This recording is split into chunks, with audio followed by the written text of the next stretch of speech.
Waalaikumsalam warahmatullahi wabarakatuh. Pak Ustadz mau tanya, kan adik saya kerja di salah satu perusahaan leasing ya, leasing motor. Nah itu kan riba. Terus calon suaminya juga kerja di situ sama.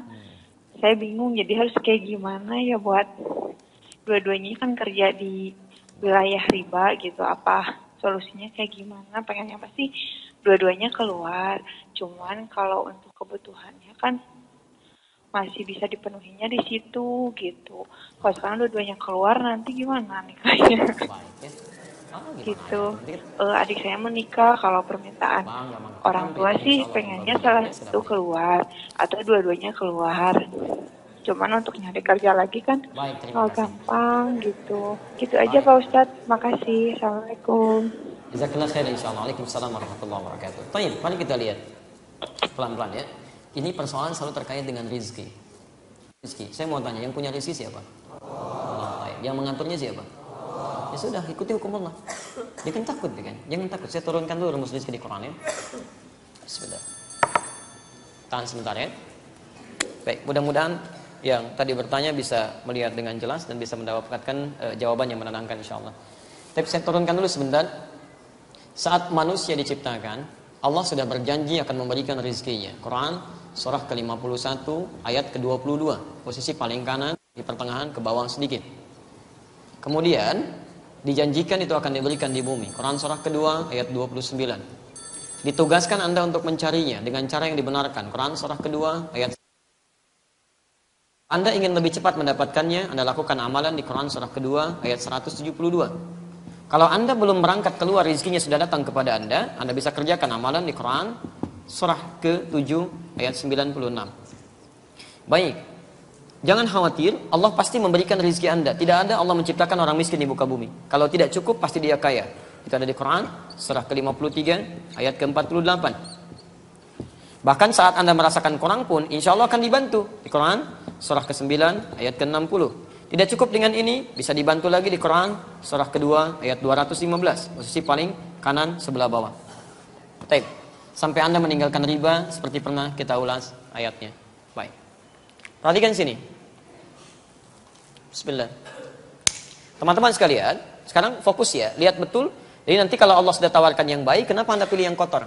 Yang baik sudah ada, kenapa pilih yang kotor? Dan sama-sama akan didapatkan. Sekarang lihat teorinya. Quran surah 51 ayat 22. Wa fis samaa'i rizqukum wa ma tu'adun. Dan di langit ya, rizki Anda sudah ditetapkan. Jadi sebelum kita dilahirkan, dalam usia 4 bulan kandungan, itu Allah sudah menetapkan rizki kita. Ya. Dari mana tahunya 4 bulan kandungan? Yang paling mudah, cari hadis Al-Arba'in, nomor hadis yang keempat dari Abdullah bin Mas'ud, posisi paling kiri sebelah atas. Ya, Nabi menyampaikan, "Inna ahadakum yujma'u fi batni ummihi 40 yawman nutfah."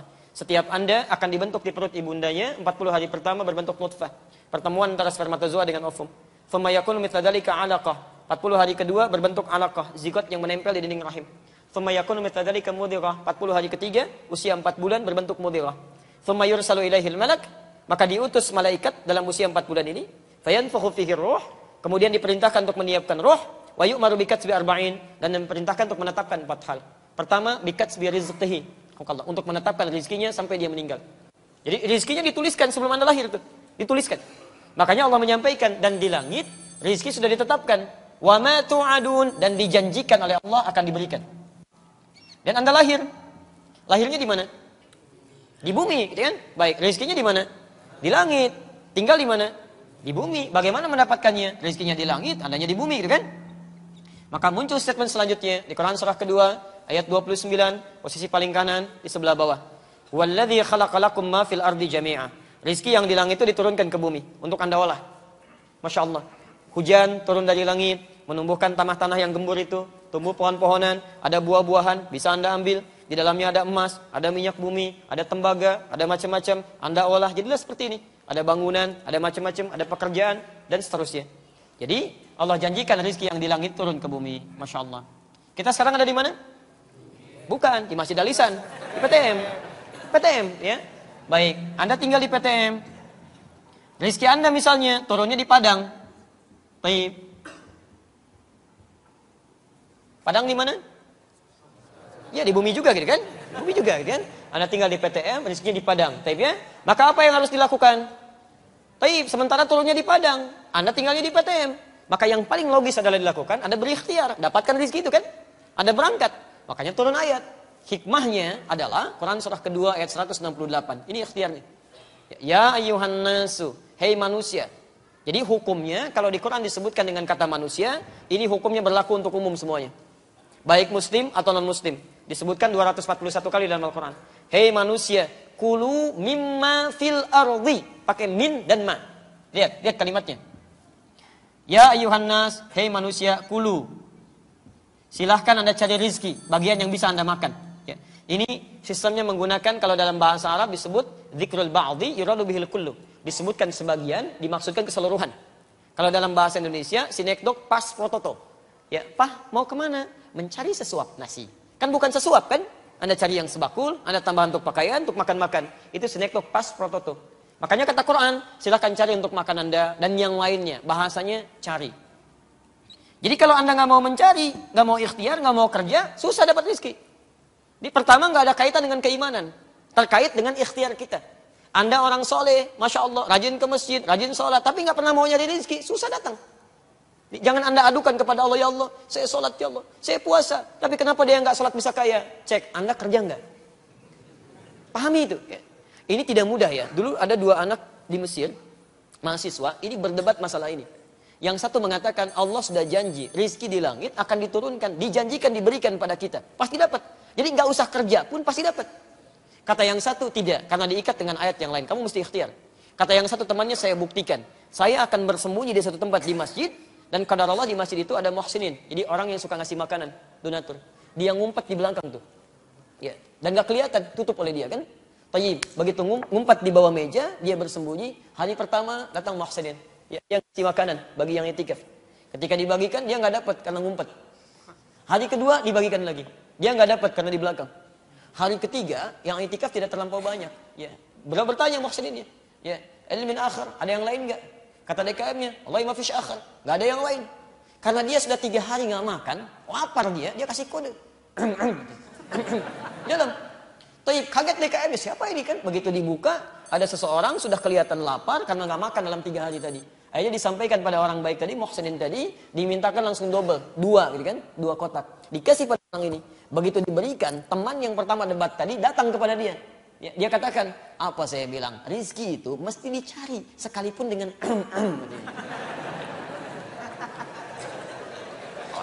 Jadi kalau antum mau mencari, dapat. Ya. Insya Allah, prit, mobil datang, 2000, gitu kan? Prit, 2000. Tapi kalau Anda nggak mau ikhtiar, nggak bisa. Apa Anda masuk ini, alisan tuh mau bikin sekolah di samping gitu kan? Apa Anda duga dengan orang ke masjid hanya bermohon, ya Allah, ya Allah, ya Allah. Belum ada atapnya, turun dari langit. Allahu Akbar, berang gitu kan? Nggak bisa. Kalau begitu nanti tukang cornya bangkrut, tukang ininya nggak ada kan dan sebagainya. Ini kulu. Anda harus ada usaha. Nah, tapi ingat ya, ketika diminta usaha menggunakan min, kemudian ma, baru fil ardi. Kalimatnya asalnya begini, min dengan ma. Anda baca dengan idgham kan? Idgham bi gunnah. Jadi mimma untuk memudahkan, kemudian disatukan kalimatnya menjadi begini, mimma. Asalnya seperti ini. Min ini, awas hati-hati ya.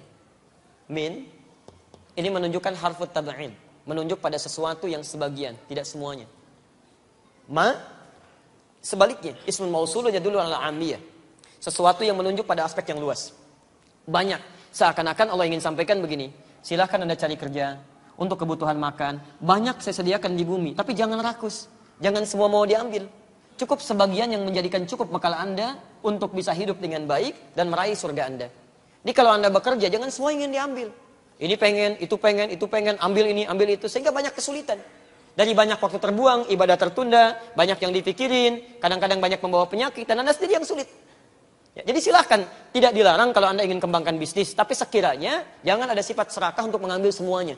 Ya, seseorang yang selalu menginginkan semuanya begini, dia tidak akan meraih apapun, 0.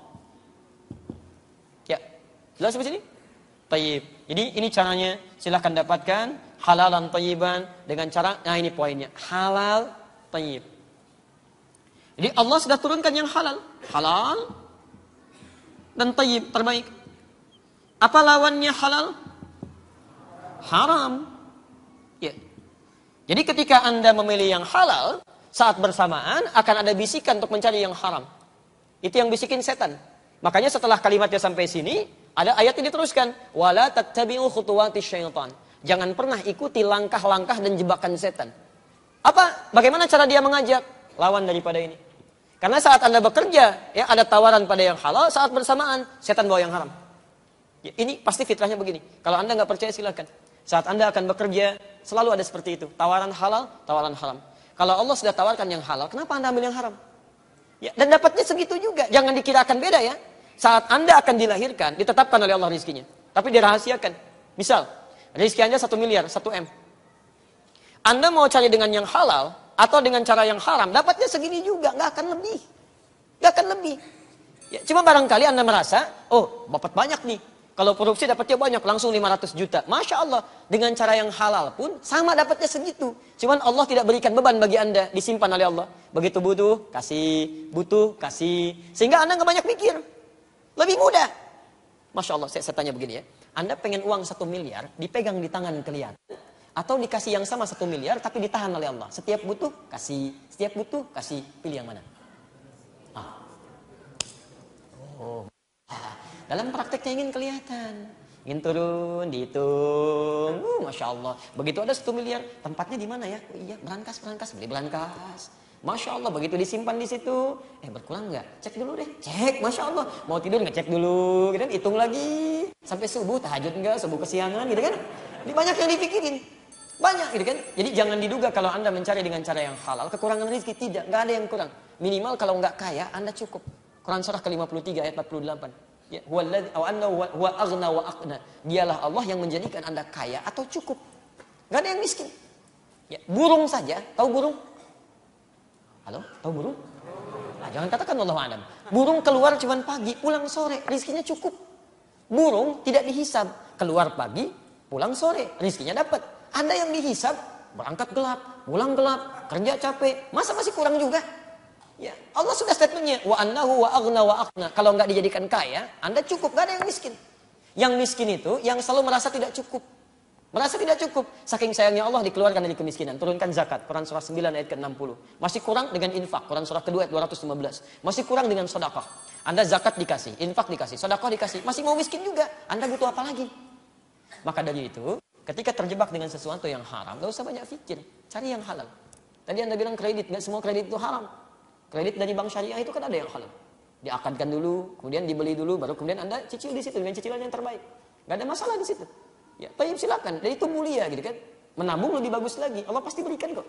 Pasti berikan. Ya, dan insya Allah ketika Anda berjalan di jalan Allah, itu akan diberikan kemudahan. Itu janji Allah Subhanahu Wa Taala. Walaupun awalnya tidak mudah. Ya, seperti orang tahajud, awalnya kan gak mudah.